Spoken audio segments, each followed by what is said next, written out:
everyone. It's been a little while since I made a video. Not because I didn't have things to talk about, but it wasn't really anything important, I guess.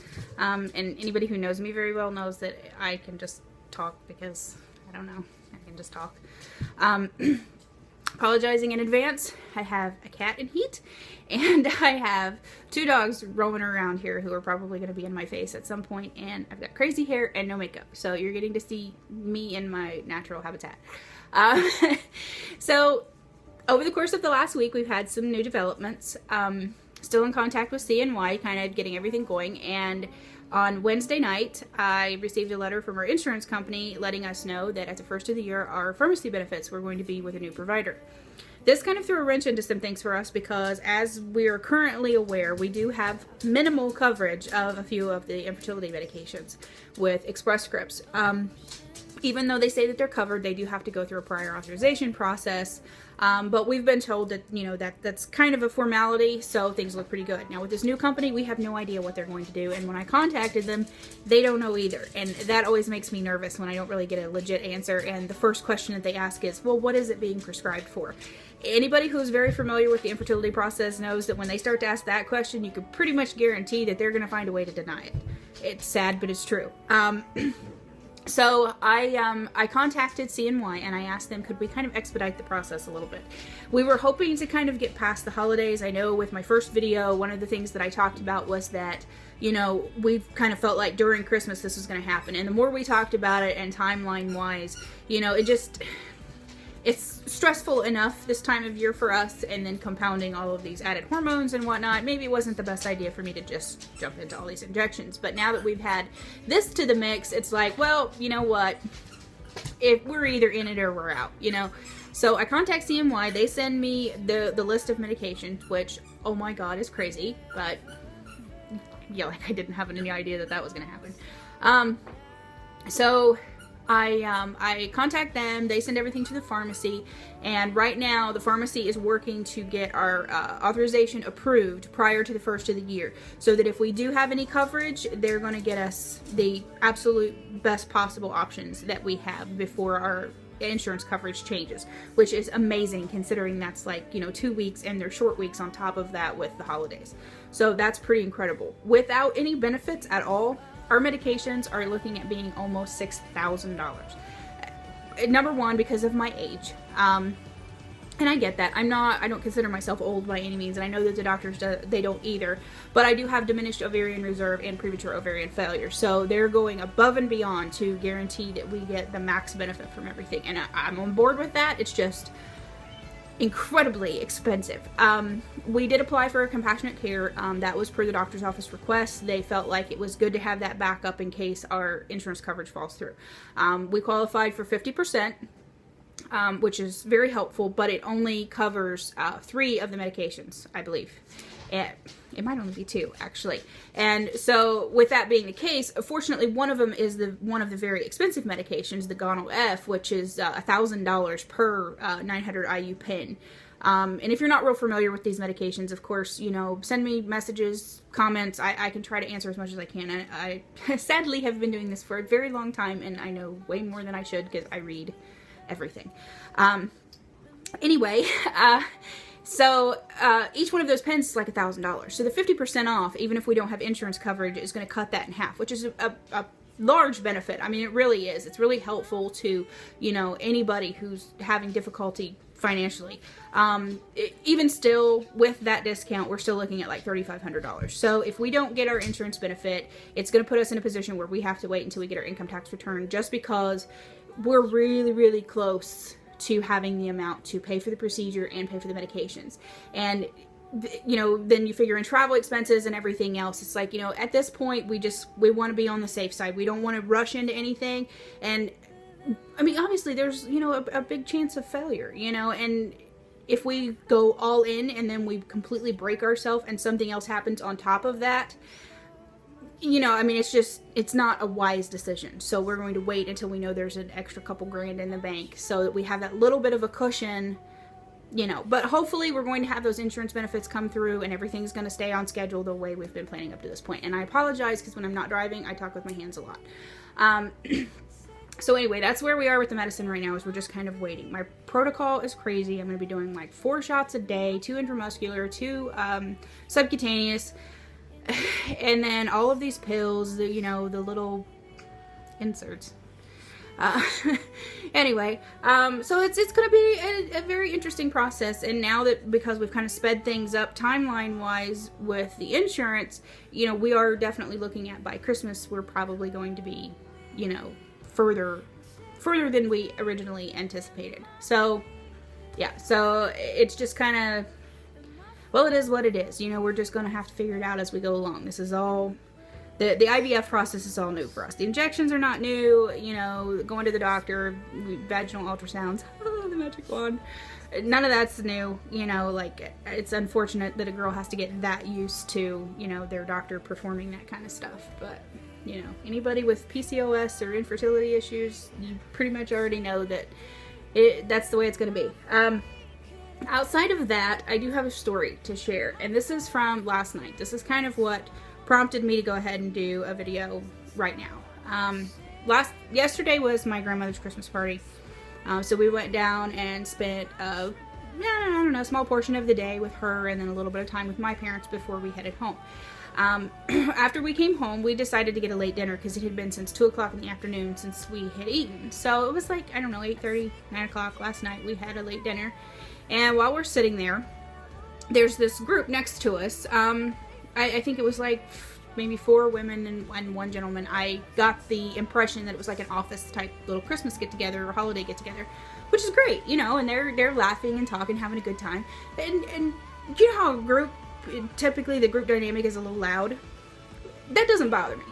But when people are loud, it's hard to not overhear their conversations. Well, I was kind of putting it out of my head, you know, talking to my husband, you know, and right as we were kind of waiting on the check and things had kind of quieted down for a minute, we were just kind of sitting there, you know, going through the wallets, all of that. I hear one of the ladies, just, it was like so loud, starts talking about her friend who had just told her she can't have children. And immediately, whether I wanted to or not, I'm going to hear this conversation. Like, there's no way I can shut it off now.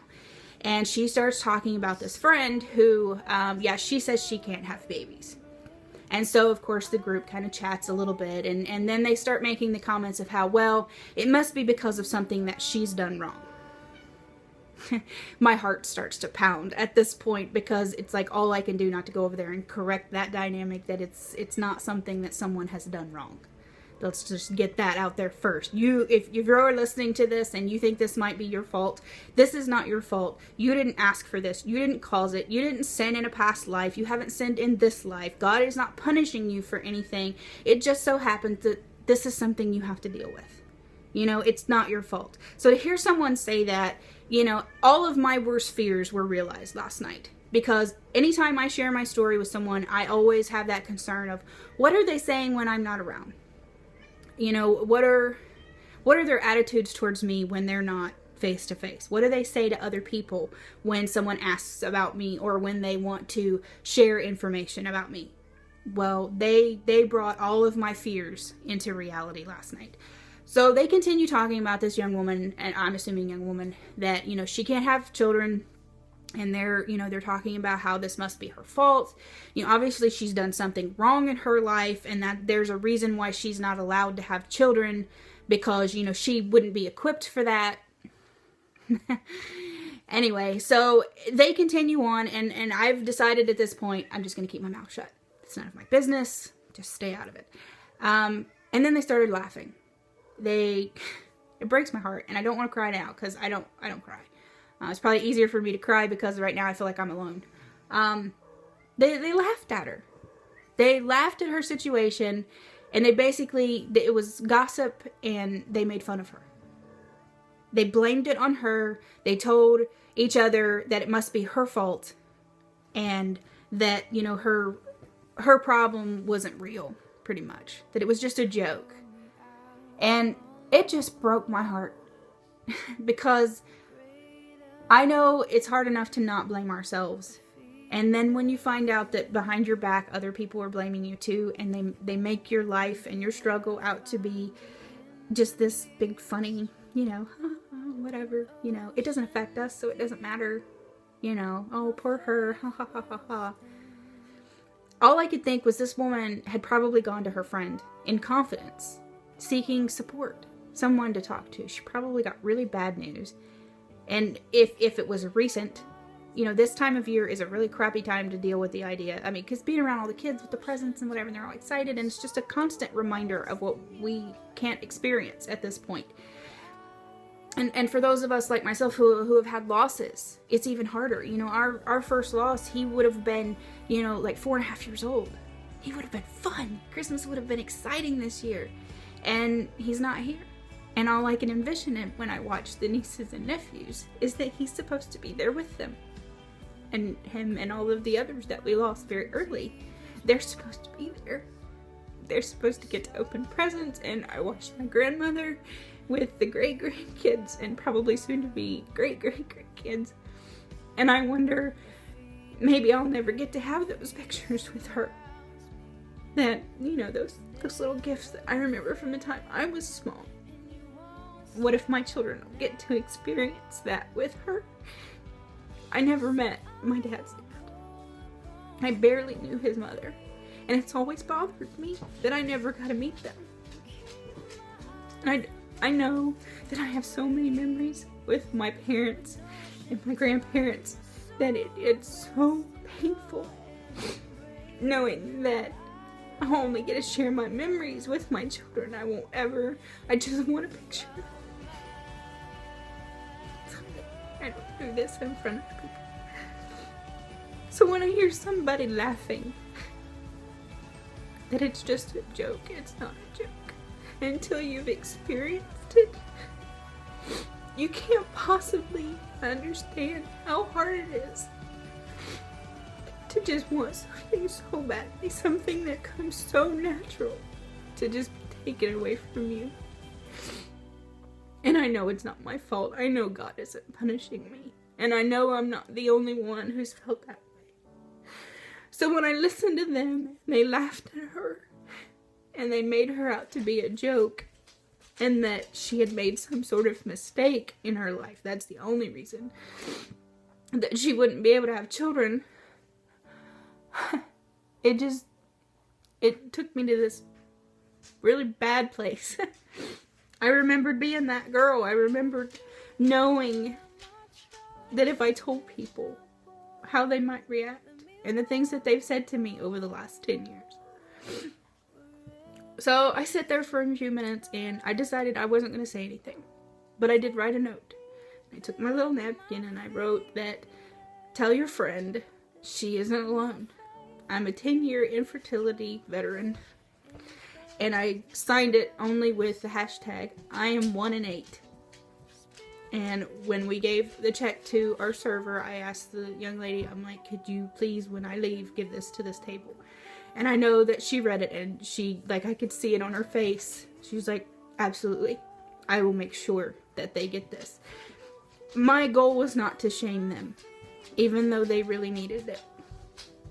My goal was that they would take that and it would bring the realization of, for one, you never know who's listening. My mom used to tell me that all my life. You just never know who's listening. Iris likes her Christmas present. So, yeah, be careful with your words. You never really know how deeply what you say can affect another person. And so I hope that with that letter, if nothing else, my little napkin note makes it to this woman. And for one, it will open up the eyes of the friend. And it will also get to this woman and let her know there is someone else out there who understands you. We are a silent sisterhood. That is going to be my new motto.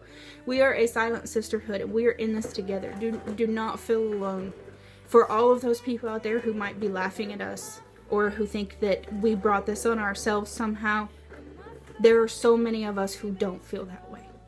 We're there for one another. We're reaching out. I mean, there are thousands of videos on YouTube. There are thousands of Facebook pages dedicated to it. I run one myself. We are there for one another. So when you feel like your friends don't understand, when they make you out to be a joke, there is always someone out there. Reach out. The internet has so many bad qualities, but yet there are so many positive things that can come from it. And this is one of them. This has been something that has brought me strength over the years. I have met women from all over the country on the internet, and we have come together. These are women that I may never meet in person, but I know that they have my back and they are there for me. They are praying for me, and they know everything that I'm going through better than anybody else. The only one who knows better is God.